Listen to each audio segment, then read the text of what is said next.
Cuando hacemos un primer plano atractivo, hemos ganado ya buena parte de la fotografía, ¿vale?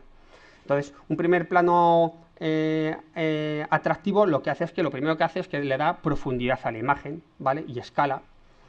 Y podemos utilizar una sombra, una piedra, un charco, unas hojas, una rama, cualquier motivo. Entonces es un recurso muy utilizado por los paisajistas, tirar de gran angular y colocar en primer plano un elemento, ¿de acuerdo? Las líneas guía, también, al igual que en el caso anterior, nos sirven para dar profundidad y escala a la imagen y nos guían por la fotografía, como decía Benito. En este sentido, las líneas, pues bueno, empezar aquí a hablar ahora sobre tipos de línea es un poco, podría ser un poco largo, pero por ejemplo las líneas verticales pues son líneas que denotan un potencial de acción, denotan fuerza, poder, y las podemos utilizar fácilmente en el interior de un bosque. En cambio, las diagonales suscitan el movimiento, crean expectación, nos da la sensación de que se van a caer. Es otro tipo de líneas que tenemos que tener en cuenta.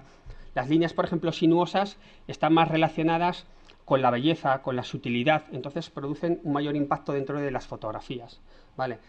Yo a la hora, si tuviera que elegir, por ejemplo, líneas, yo prefiero líneas sinuosas que cualquier otro tipo de líneas para fotografiar. Creo que son más impactantes. Luego hay una serie de líneas, ¿qué deforme es esto? Una serie de líneas que son implícitas, que son líneas que no se ven y que, por ejemplo, conseguimos con la mirada del ser humano, ¿de acuerdo? Aquí lo vemos, que también hay que tener en cuenta. Aparte de esto, bueno, tampoco quiero hablar mucho porque como vais a hablar, hay 4 charlas sobre composición, pues... Bien, el punto de vista.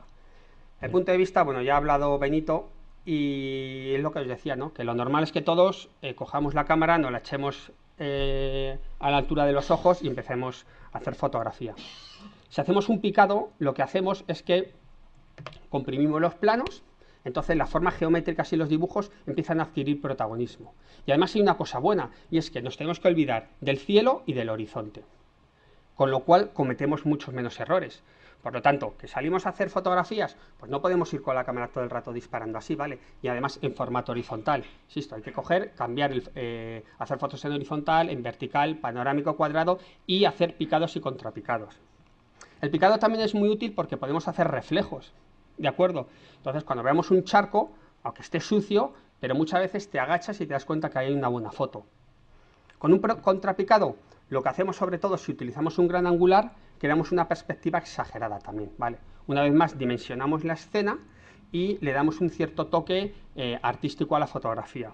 Al igual que en el caso anterior, si nos agachamos, es muy útil para hacer reflejos. En este caso, o sea, ¿qué diferencia hay con el anterior? Que aquí sí podemos ver la parte que se refleja y el motivo que estamos fotografiando, ¿de acuerdo? Por ejemplo, aquí he puesto esta estrella de mar que se refleja en el agua, pero bueno, imaginémonos la foto que hemos visto antes de Ordesa, que se veía el pico y el reflejo abajo, ¿de acuerdo? Por lo tanto, es muy importante a veces agacharse, ¿vale?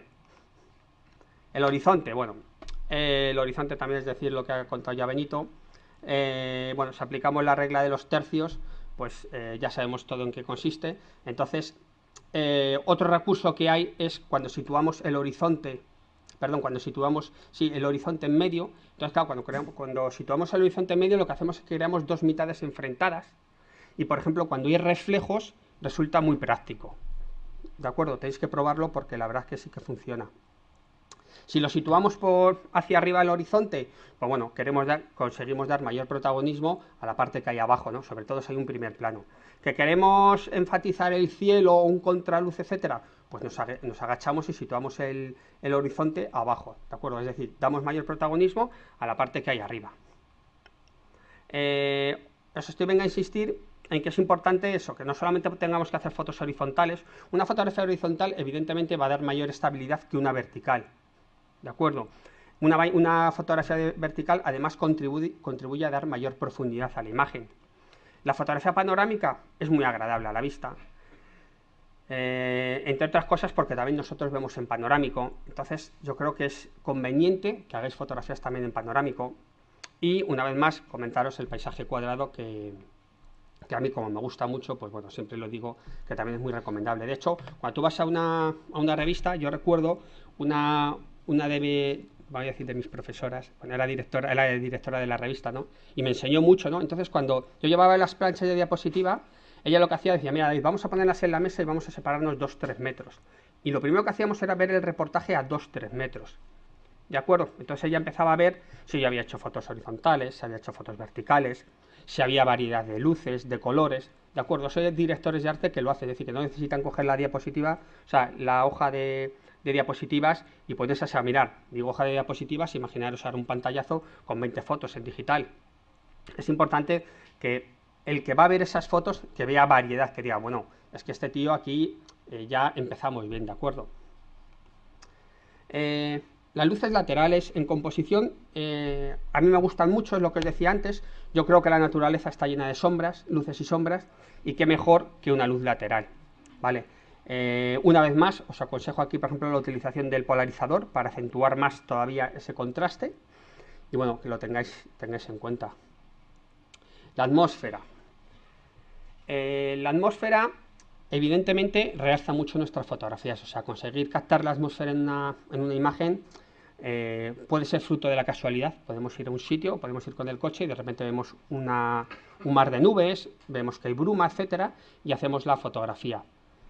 Pero lo normal es que la busquemos, es decir, si yo veo que en el telediario dicen, pues va a haber nieblas densas en el Valle del Duero, pues entonces lo que hago es que intento ir al Valle del Duero porque sé que con mucha probabilidad voy a encontrar nieblas y voy a poder hacer el tipo de fotografía que quiero. ¿Que veo que van a dar tormentas?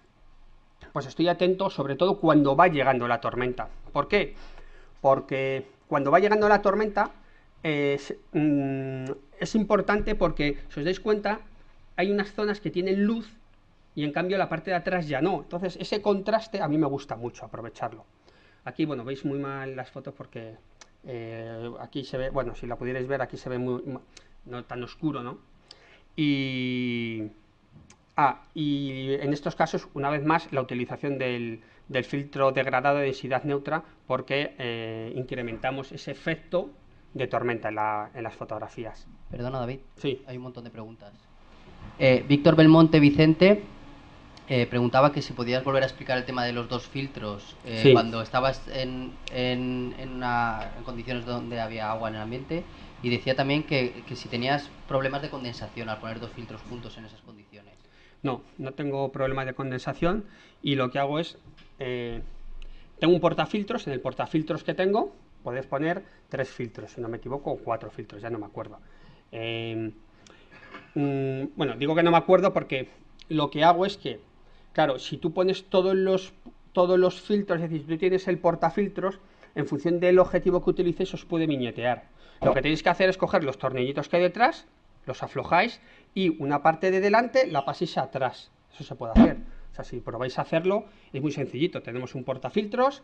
Entonces, si tú quitas los tornillos, los 4 tornillos, que a veces que se pierde el tornillo porque se aflojan y tal, entonces si tú lo quitas, desmontas todo. Entonces puedes tener delante para poner un portafiltros, 2, 3 o 4. ¿De acuerdo? Pues yo lo que hago es que me parece que lo normal es que tenga, si utilizo el 1635, pongo 2. Para que pueda poner 2 portafiltros. De esa forma, el resto del portafiltro no me va a viñetear, ¿lo entendéis? ¿O me explico muy mal? ¿Me explico mal? Sí, vale. Entonces, bueno, en ese caso, supongamos que yo tenga para 2 filtros, ¿vale? Entonces yo pongo, luego lo veréis en un caso, ¿no? Por ejemplo, pongo el filtro inverso, porque quiero que la cascada, la parte de arriba, me quede un poco anaranjada. Y delante pongo otro filtro. ¿De acuerdo? Entonces yo tengo que calcular, bueno, yo cuando, os quiero decir una cosa, cuando yo utilizo los filtros, mido sin filtros, es lo que hago yo. Cada uno ya luego, pues no sé qué sistema utilizará, ¿vale? Pero yo lo que hago es que mido sin filtros y luego cuando coloco los filtros lo tengo en cuenta. Entonces, a base de hacer fotos, pues ya aprendes un poco qué cantidad de luz tienes que abrir, ¿vale? Bien, entonces coloco el filtro y luego coloco otro filtro de densidad neutra, por ejemplo, ¿vale? Muy bien, entonces tú estás ahí en las cataratas de donde sea una cascada y entonces de repente ¡buah! Llega el agua, llega una corriente de aire, ¡bum! Llega un montón de agua, que es lo normal, y ¡bum! Te aparece el arco iris reflejado en el agua, ¿vale? En ese momento es que te calas, o sea, es que literalmente te calas. Entonces, claro, se va a mojar la cámara, la podemos cubrir con pues bueno, con las fundas que ha dicho Benito. Hay unas fundas de plástico que te venden ahora que no sé, cuestan 2 euros así, que vienen muy bien, no ocupan nada, a diferencia de esta otra funda. Entonces yo tengo la funda buena y esta otra, y la buena la dejo en casa y me llevo esto porque no ocupa nada. Y metes ahí la cámara y va perfecto. Y bueno, entonces se empieza a mojar el filtro de delante, pero al de detrás, como están muy juntos, no le cae prácticamente agua. ¿De acuerdo? Entonces lo que hago es, lo quito y disparo, y empiezo a limpiarlo. Y así. Entonces por lo menos hay 1, 2, 3 fotos que las hago bien. Vale. Paco J. Muñoz pregunta que si en montaña utilizas algún filtro de ultravioleta. Bien, yo los filtros ultravioleta no los utilizo nunca, excepto cuando hago una tormenta de arena, cuando hago fotos, por ejemplo, de olas en el mar, y bueno, yo creo que pocas más, o sea, en otras situaciones yo creo que no lo utilizo. No me gusta utilizarlo, pero evidentemente en esas situaciones pues viene bien para proteger la lente, porque claro, cuando estás en una tormenta de arena, si lo habéis probado, si lo queréis probar, pues prepararos, porque claro, es que la arena, o sea, no ves nada, se mete arena por todos lados de la cámara y es horrible. Entonces ahí sí que utilizo el filtro para proteger la lente, porque si no la arena golpeando la lente, pues al final la destroza, ¿vale? Y si es en el mar, pues igual, pues siempre se te moja la lente, pues yo creo que para esas situaciones viene bien. Muy bien, gracias. A ver, Abelardo pregunta que en caso se debe tener pensado comprar algún filtro de degradado, y dice que de cuántos pasos comprarlo. ¿Vas a comprar uno solamente? ¿De cuántos diafragmas? Es un filtro, perdón, Sí, quiere comprar un filtro degradado y degradado, de densidad neutra. Sí. Pues si solo quiero comprar uno, pues uno intermedio le decimos. Un 3, sí, pues a lo mejor yo creo que tiene más por los intermedios. En mi caso yo tengo el bajo y el alto, ¿vale? Tienes 3, entonces cojo y compro el más bajo que tenga, ¿vale? Uno suavecito y otro fuerte, ¿vale? Vale. Luego, Francisco Javier Guzmán Lorite pregunta que si es preferible usar los filtros in situ, los filtros analógicos, o hacer la foto y luego en el ordenador aplicarle. Bueno, es lo que os decía. Yo no sé, es que claro, es una pregunta que yo respeto todo. O sea, yo el que utilice los filtros en Photoshop, pues bueno, pues que lo haga con Photoshop. O sea, no sé, es que, claro, evidentemente el que utilice bien los filtros en Photoshop, pues ya sabéis que se hacen maravilla. Bueno, yo tengo compañeros que yo no soy capaz de hacer eso con los filtros, pero bueno, yo lo que os digo, yo me siento mejor fotógrafo haciéndolo manualmente. A lo mejor entre 10 años la gente lo ve como una estupidez, es que no lo sé. Entonces, bueno, pues que cada uno, siempre y cuando nos respetemos, pues yo creo que es importante, ¿no? Sí, porque bueno, luego ya sabéis que hay de todo. Gabriel Laguna pregunta que a contraluz si es posible evitar los flare, que si existe algún filtro que los disimule. Pues yo es que para los contraluces no utilizo ningún filtro, y lo que sí utilizo siempre es el parasol. Y claro, el problema de cuando haces o sea, claro, es que es una pregunta, es que si por ejemplo si sacamos el sol, evidentemente pues se van a producir una serie de colorines en ocasiones en la fotografía, que hay veces que a mí me gustan mucho. De hecho, Benito, que habla mucho de los concursos, hay fotografías que han ganado concursos importantes y a lo mejor te das cuenta que se ha producido un viñeteado y se ha producido ahí un color azulado. Entonces, bueno, si queda bonito, pues yo lo dejo, pero yo creo que no, es que eso no se puede quitar de ninguna manera. A no ser que, bueno, claro, evidentemente compongas de otra forma y evites que el sol pues te llegue a la lente directamente. Vale. Y una queda. María Sáenz Díez Molina pregunta, dice que no es una pregunta relacionada directamente con el paisaje, pero que si crees que la fotografía de viaje se podría considerar como una disciplina independiente, aunque pueda incluir varios géneros. Hombre, pues... hombre, yo sí que te puedo decir que para ser un buen paisajista, yo creo que hay que centrarse mucho en la fotografía de paisaje. O sea, si tocamos muchos palillos, pues claro, es difícil concentrarse, porque creo que, bueno, al principio decía que Ansel Adams, bueno, lo que yo creo que quería decir él, ¿no? Pero yo sí que considero que es muy compleja. O sea, yo hago mucha fotografía de fauna, ahora ayer llegué de Panamá de fotografía del carnaval, pues bueno, yo la mayor parte de mis esfuerzos siempre se los dedico al paisaje, porque para mí es lo más complicado. que no digo que sea lo más complicado, ¿vale? Para mí sí que, digamos, es lo que más esfuerzo me exige, ¿vale? Entonces, pues yo creo que un paisajista, por ejemplo, cuando veamos aquí a Fernando Puig, él se dedica solo a paisaje y sí, yo creo que se puede considerar una disciplina aparte. Hablaba, perdona, de la fotografía de viaje, ¿no? Cuando vas de viaje haces fotografía de paisaje, haces fotografía de fauna, haces Sí, fotografía etnográfica. Si realmente crees que la fotografía de viaje se ah, podría considerar como una sola disciplina o realmente dividirla en todas pues estas. que ¿Es cuando hace algo así fotografía más? de viajes yo hago. Ahora he fotografiado el carnaval, he fotografiado a las Misses, un reportaje de Misses. He ido a hacer fotografías de monos. He hecho fotografías del canal de Panamá, he hecho fotos de aves.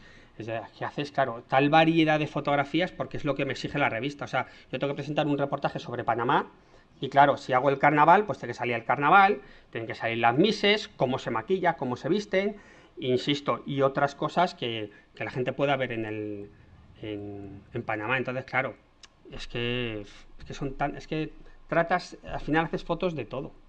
Entonces yo creo que es un poco complicado, ¿eh? Vale, gracias.